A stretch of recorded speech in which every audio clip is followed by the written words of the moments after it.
Alhamdulillahi Rabbil Alamin. Allamal Qur'ana khalaqal insana wa allamahul bayan. Wa arsala rasulahu bil huda wa dinil haq liyudhhirahu 'ala dini kullihi wa kafa billahi shahida. Asyhadu an la ilaha illallah wahdahu la syarika lah. Wa asyhadu anna Muhammadan abduhu wa rasuluh. Allahumma sholli ala Muhammadin wa ala alihi wa sahbihi ajma'in, amma ba'du. Fa ya ayyuhal hadirun ittaqullaha haqqa tuqatih wa la tamutunna illa wa antum muslimun. Qala Allah ta'ala fi Qur'anil Karim, a'udzu billahi minasy syaithanir rajim. Ya ayyuhalladzina amanu idza nudiya lis-sholati min yaumil jum'ati fas'au ila dzikrillah wa dzarul bai'. Dzalikum khairul lakum in kuntum ta'lamun.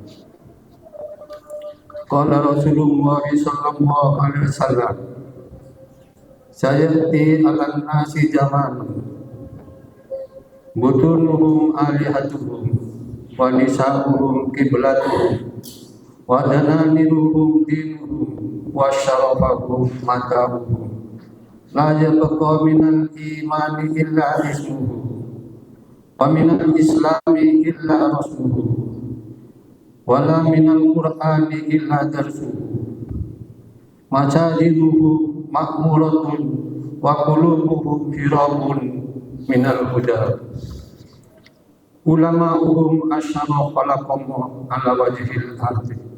Sadaqallahu al-azim.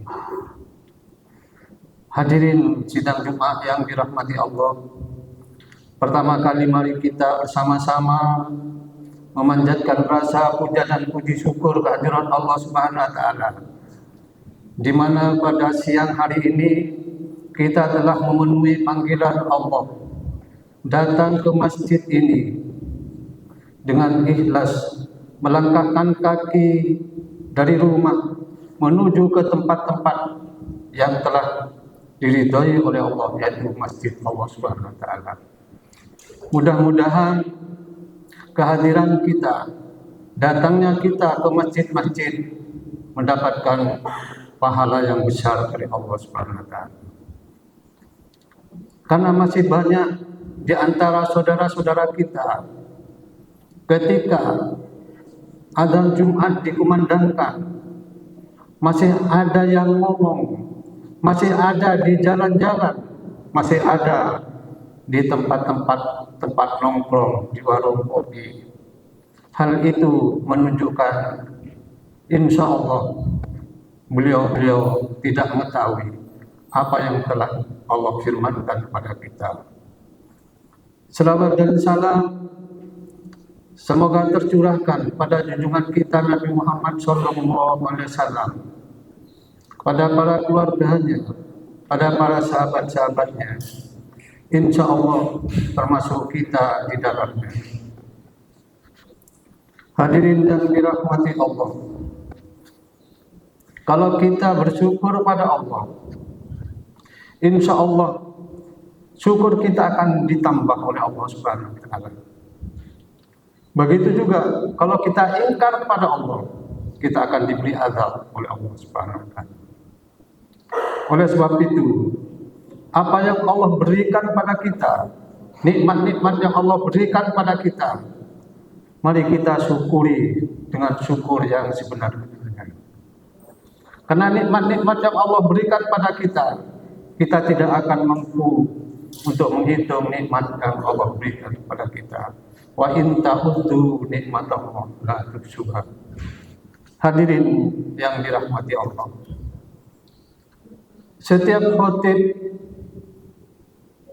menganjurkan pada para hadirin dan terutama pada khatib itu sendiri untuk mengerjakan perintah Allah dengan semampunya dan menjauhi dengan sejauh-jauhnya apa yang telah dilarang oleh Allah kepada kita. Ma nahaitukum anhu fajtanibuhu wa ma amartukum bihi fa'tu minhu mastata'tum. Hadirin yang dirahmati Allah, Alhamdulillah, kita masih diberi sisa umur oleh Allah Subhanahu wa taala. Kita hidup di dunia ini yang kita yakini suatu saat nanti dunia ini akan hancur, karena dunia ini adalah alam yang fana. Di mana nanti suatu saat akan terjadi kiamat besar, akan menggulung semua bumi yang ada di dunia ini. Tetapi sebelum itu ada tanda-tanda mendekati hari kiamat. Oleh sebab itu, khutbah yang kami bawa pada saat ini dengan judul Tanda-tanda Akhir Zaman Semakin Dekat. Salah satu sabda Rasulullah Muhammad SAW, sayati alan nasi zamanun, akan datang atas manusia itu suatu zaman, di mana pada zaman itu kata Rasulullah SAW, butuluhum alihatuhum, perut-perut mereka menjadi Tuhan mereka. Dunia dijadikan tujuan hidupnya. Nafasnya yang naik turun hanya memikirkan dan memburu kenikmatan-kenikmatan dunia, sehingga mencari kekayaan, mencari kekuasaan, mencari kedudukan dengan jalan haram sekalipun, asalkan dia dapat. Yang kedua kata Rasulullah SAW, wa nisa'uhum qiblatuhum, perempuan-perempuan mereka menjadi kiblat mereka. Maka pada saat itu banyak seorang laki-laki soleh beristrikan wanita-wanita yang tidak taat pada Allah Subhanahu wa taala. Mereka hanya mencari kesenangan dunia saja, sehingga si laki-lakinya itu mengikuti irama istrinya. Dengan kata lain, di dalam rumah tangga komandannya adalah istrinya. Padahal kata Allah Subhanahu wa taala, ar-rijalu qawwamuna 'alan nisa. Berikutnya kata Rasulullah SAW, wa dananiruhum dinuhum, dinar-dinar mereka atau uang-uang mereka menjadi agama mereka. Dan dilanjutkan oleh Rasulullah, wa syarafahum mata'uhum, kehormatan mereka terletak pada kekayaan mereka. Maka dengan uang atau dengan dinar mereka menjadi orang yang kaya, sehingga bisa mengubah segala-galanya. Orang yang kaya, orang yang beruang pada saat itu kata Rasulullah SAW, bisa merubah perilaku manusia, bisa membeli hukum, yang salah bisa benar, yang benar disalahkan. Bahkan bisa merubah undang-undang dan diganti, asalkan mereka yang kaya menguntungkan. Yang kelima kata Rasulullah SAW, la yabqa minal imani illa ismuhu, tidak tersisa dari iman kecuali namanya saja. Karena pada saat itu banyak orang-orang yang mengaku beriman pada Allah Subhanahu wa taala, tetapi perbuatannya ragu-ragu, bahkan tidak percaya pada petunjuk Allah, yaitu Al-Quran. Sehingga hidup tidak mencerminkan seorang muslim yang beriman pada Allah Subhanahu wa taala. Nanti akan terjadi kata Rasulullah SAW, banyak orang mengaku beriman pada Allah, tapi perbuatannya sama sekali di luar kemanusiaan. Yang keenam, al-Islamu illa rasuluh, iman Islam tinggal namanya saja. Agama Islam yang sempurna, bahkan paripurna, tetapi konsep Islam tidak dipakai sama sekali. Bahkan kalau ada penganut Islam yang taat pada Allah Subhanahu wa taala, dijuluki radikal, dijuluki teroris dan lain sebagainya. Anehnya hadirin yang dirahmati Allah, pada saat itu kata Rasulullah Muhammad SAW, nanti umat Islam saling menyalahkan di antara umat Islam sendiri. Benar seperti apa yang dikatakan oleh Ibnu Qayyim, al-Islamu mahjubun bil muslimin. Agama Islam itu terhadang oleh perbuatan umat muslim itu sendiri. Itu yang nanti akan terjadi pada akhir zaman. Yang ketujuh, kata Rasulullah Muhammad SAW, wala minal Qur'ani illa darsuhu. Tidak tersisa Al-Quran kecuali sebatas kajian-kajian saja. Al-Quran malah dikaji di mana-mana. Banyak Al-Quran dikaji, di kantor-kantor Al-Quran dikaji, tapi sama sekali Al-Quran tidak dijadikan petunjuk pada saat itu. Hanya dibuat pemanis saja.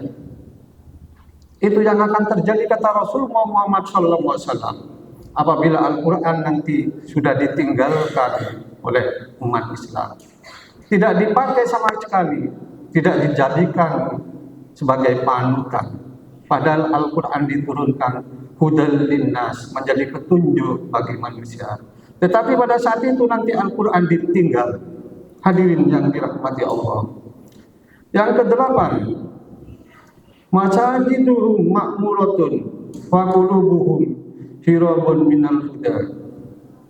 Masjid-masjid mereka makmur, akan tetapi hati mereka kosong dari petunjuk.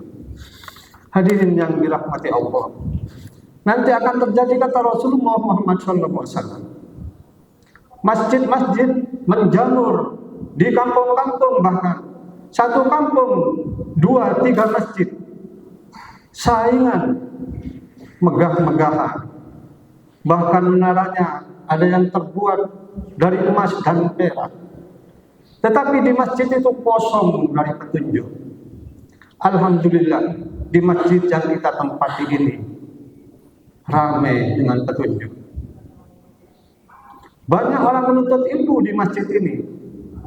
Minggu pagi ada kajian tafsir, Selasa malam ada kajian bapak-bapak, malam Kamis ada kajian ibu-ibu, dan masih banyak yang lainnya. Kita bisa melihat ada di antara masjid-masjid layaknya seperti gereja, hanya dibuka tiap hari Jumat saja. Bahkan sholat 5 waktunya dikunci masjidnya. Saya pernah menjumpai hal itu. Hadirin yang dirahmati Allah, itu nanti yang akan terjadi, kata Rasulullah Muhammad SAW. Bahkan orang di sekitar masjid sama sekali tidak mau sholat ke masjid-masjid yang sudah berdiri pada saat itu. Yang lebih parah, kata Rasulullah Muhammad SAW, ulama'uhum asyarafalakum ala wajhil ardi. Ulama-ulama mereka menjadi makhluk Allah yang paling buruk di muka bumi. Kita bisa membayangkan seorang ulama dikatakan makhluk yang paling buruk di muka bumi.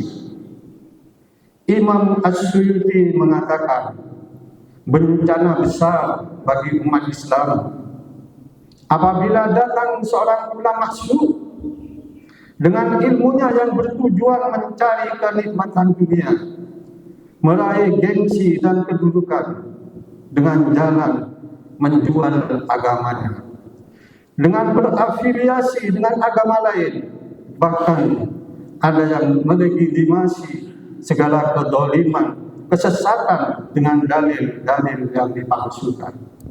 Itu nanti akan terjadi. Ada ulama yang membiarkan kedoliman-kedoliman yang terjadi di sebuah negara, di sebuah kampung, dan lain sebagainya.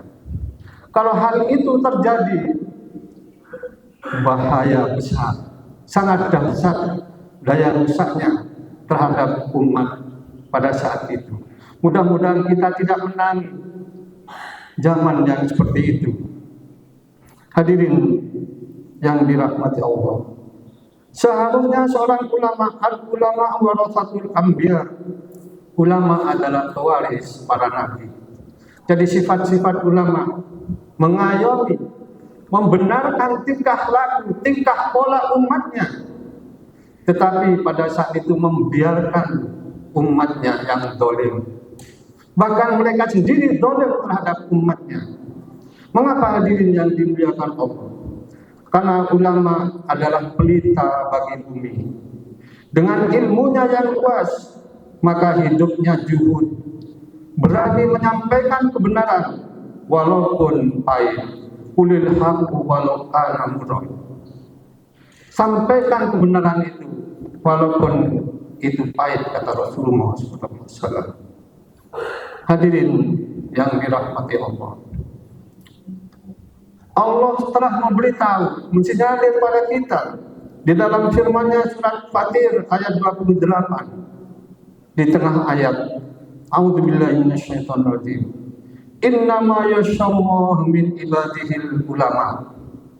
Innama hanyalah yasyallahu, yang takut kepada Allah, min ibadihi, dari hamba-hambanya, al ulama, adalah ulama. Tapi pada saat itu nanti ulama lah yang paling berani bersumpah palsu menjadi pelopor kedoliman. Itu yang akan terjadi nanti pada suatu saat, kata Rasulullah SAW. Pantas pada saat itu ulama dikatakan makhluk Allah yang terburuk di dunia. Hadirin yang dirahmati Allah, mungkin ini yang dapat kami sampaikan. Mudah-mudahan ada guna dan manfaatnya dan spirit buat kita bersama, terutama pada diri saya selaku khotib pada saat ini. Barakallahu li wa lakum fil Qur'anil azim wa nafa'ani wa iyyakum bima fihi minal ayati wa dzikril hakim. Aqulu qawli hadza wa astaghfiruhu innahu huwal ghafurur